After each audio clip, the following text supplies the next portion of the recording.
صدر مملکت اور وزیر اعظم کی اہم ملاقات ملک کے استحکام کے لیے مل کر کام کرنے کا اعادہ، سیاسی، معاشی اور سیکیورٹی معاملات پر تبادلہ خیال، دونوں رہنماؤں کی بین الاقوامی امور پر بھی تفصیلی گفتگو۔ چین کی پیپلز لبریشن آرمی کے 98ویں یوم تاسیس کی یادگار تقریب، chairman joint chiefs of staff committee general Sahir Shamshad Mirza کی بطور مہمان خصوصی شرکت، سویلین، عسکری حکام اور کاروباری افراد بھی شریک تھے۔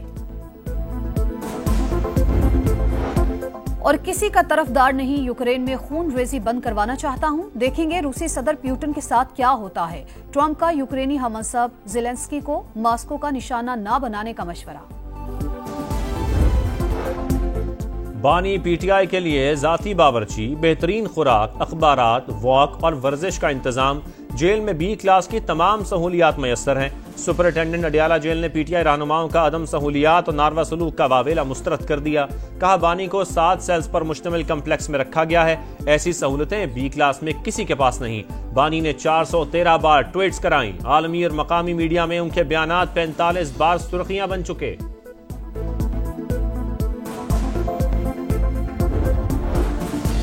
سینٹ الیکشن میں جوڑ توڑ تیز، نون لیگ، پیپلز پارٹی اور جے یو آئی میں انتخابی اتحاد بنانے پر اتفاق۔ اپوزیشن لیڈر عباد اللہ نے ہارس ٹریڈنگ روکنے کا فارمولا دے دیا، کہا پی ٹی آئی 6 نشستیں خود لے لے اور 5 حزب اختلاف کو دے دے۔ گورنر فیصل کریم کنڈی کی بھی پی ٹی آئی کو مل کر الیکشن لڑنے کی تجویز۔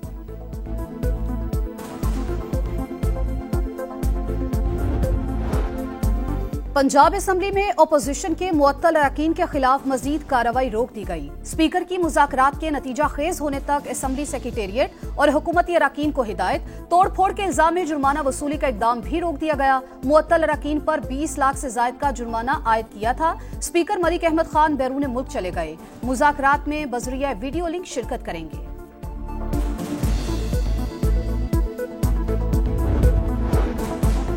چینی کی درآمد پر تمام ٹیکسز کی چھوٹ مسترد، آئی ایم ایف کا صاف انکار، اقدام معاہدے کی کھلی خلاف ورزی قرار، $7 ارب کا قرض پروگرام متاثر ہونے کا خدشہ، عالمی مالیاتی ادارے کے تحفظات کے بعد حکومت کا ٹیکس چھوٹ واپس لینے پر غور، پہلے مرحلے میں 3 لاکھ کے بجائے 50,000 میٹرک ٹن چینی منگوانے کا فیصلہ، نظر ثانی شدہ ٹینڈر جاری، ٹیکس چھوٹ دینے سے چینی کی قیمتیں کم رکھنے میں مدد ملے گی، حکومت کا موقف۔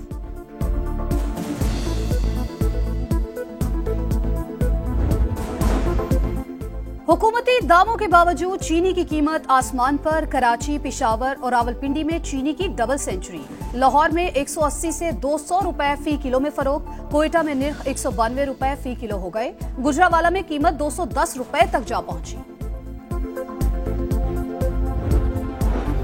پاکستان اور انڈونیشیا کا دفاعی تعاون کے معاہدے کا نفاذ تیز کرنے پر اتفاق، وزیر اعظم شہباز شریف سے انڈونیشیا کے وزیر دفاع کی ملاقات، تاریخی برادرانہ تعلقات پر بات چیت، تجارت سمیت تمام شعبوں میں تعاون کے فروغ کا عزم، شہباز شریف کا سرمایہ کاری کے لیے انڈونیشیا سے تعاون مزید بڑھانے پر زور۔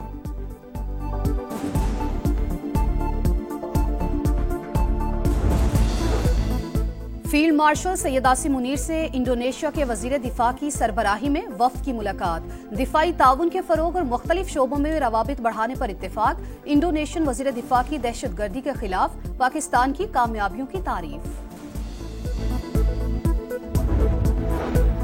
پاکستان کا جارحیت کو پالیسی کے طور پر استعمال کرنے پر تشویش کا اظہار، جنوبی ایشیا میں امن و استحکام کے لیے تنازعات کا خاتمہ ناگزیر قرار، بھارت کے خلاف کشیدگی کے دوران ذمہ داری کا مظاہرہ کیا، کسی بھی جارحیت کے خلاف اور عدم مداخلت کے حامی ہیں، پاکستان امن کا فروغ چاہتا ہے، نائب وزیر اعظم اسحاق ڈار کا ایس سی او وزرائے خارجہ کونسل اجلاس سے خطاب، اسرائیل کے ایران پر حملے کی مذمت، عالمی برادری سے غزہ میں اسرائیلی سفاکیت رکوانے کا مطالبہ۔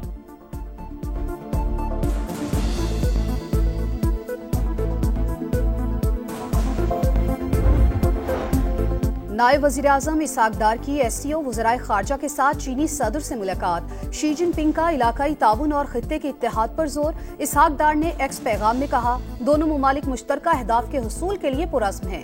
نائب وزیر اعظم کی روسی، کرغزستان اور قازقستان کے وزرائے خارجہ سے بھی ملاقاتیں۔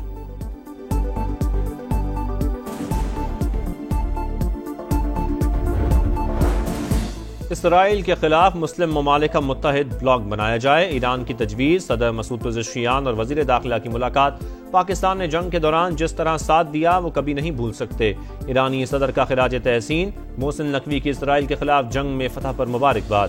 وزیر اعظم شہباز شریف کا نیک خواہشات کا پیغام پہنچایا۔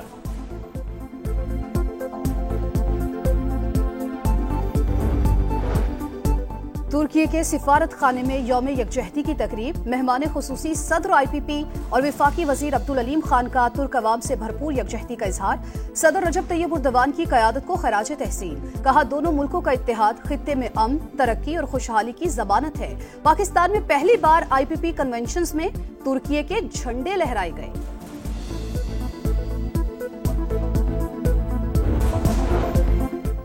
مناسب مہلت کے بغیر FVR کا ریکوری نوٹس جاری کرنا غیر قانونی قرار۔ سپریم کورٹ نے FVR کی انٹرا کورٹ اپیل خارج کر دی۔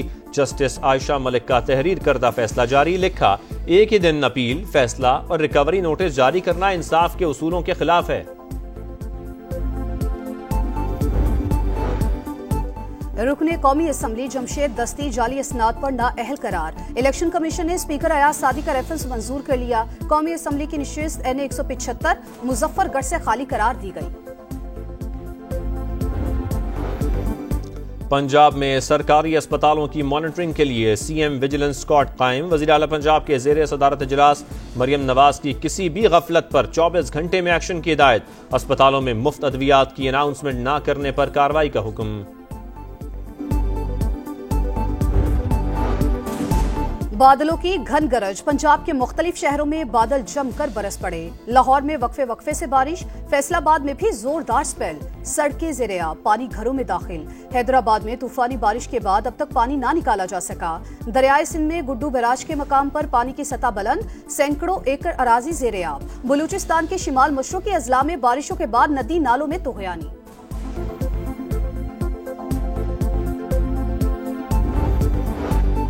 مصور کاکڑ کے اغوا اور قتل میں ملوث گینگ کا سرغنہ گرفتار۔ کوئٹہ میں CTD کا ایکشن۔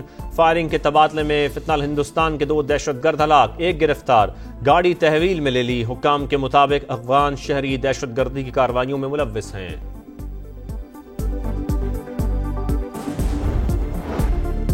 کراچی میں اداکارہ حمیرہ اصغر کی پراسرار موت، تحقیقات میں پیش رفت۔ اداکارہ نے آخری بار 14 لوگوں سے رابطہ کیا، مکمل موبائل ڈیٹا حاصل۔ زیر استعمال ٹیبلٹ خراب نکلا۔ مالی پوزیشن معلوم کرنے کے لیے پولیس کا بینک حکام سے بھی رابطہ۔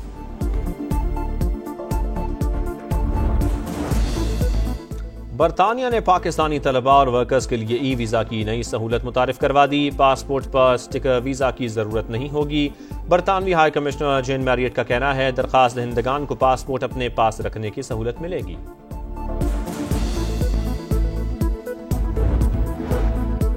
غزہ میں امدادی مراکز مقتل بن گئے۔ اسرائیلی فوج کی درندگی انتہا پر۔ مختلف مقامات پر فائرنگ، بمباری اور گولہ باری۔ مزید 80 فلسطینی شہید۔ تعداد 58,400 سے تجاوز کر گئی۔ غزہ میں خوراک کا بحران شدید۔ اقوام متحدہ کے ادارے UNRWA نے خطرے کی گھنٹی بجا دی۔ غزہ جنگ بندی مذاکرات جاری، 1 ہفتے میں پیش رفت کی امید ہے۔ قطری وزارت خارجہ کا بیان۔ اسرائیل کی جنوبی لبنان میں شامی پناہ گزین کیمپ پر بمباری، 12 شہری شہید۔ اور 27 رنز پر دھڑن تختہ کنگسٹن ٹیسٹ ویسٹ انڈیز کے لیے ڈراؤنا خواب۔ ٹیسٹ کی تاریخ کے دوسرے کم ترین سکور پر آؤٹ۔ 7 کھلاڑی 0 پر پیویلین واپس۔ مچل سٹارک کا 15 گیندوں پر تیز ترین 5 وکٹوں کا ریکارڈ۔ آسٹریلیا نے تیسرا ٹیسٹ 176 رن سے جیت لیا۔ سیریز 3-0 سے کینگروز کے نام۔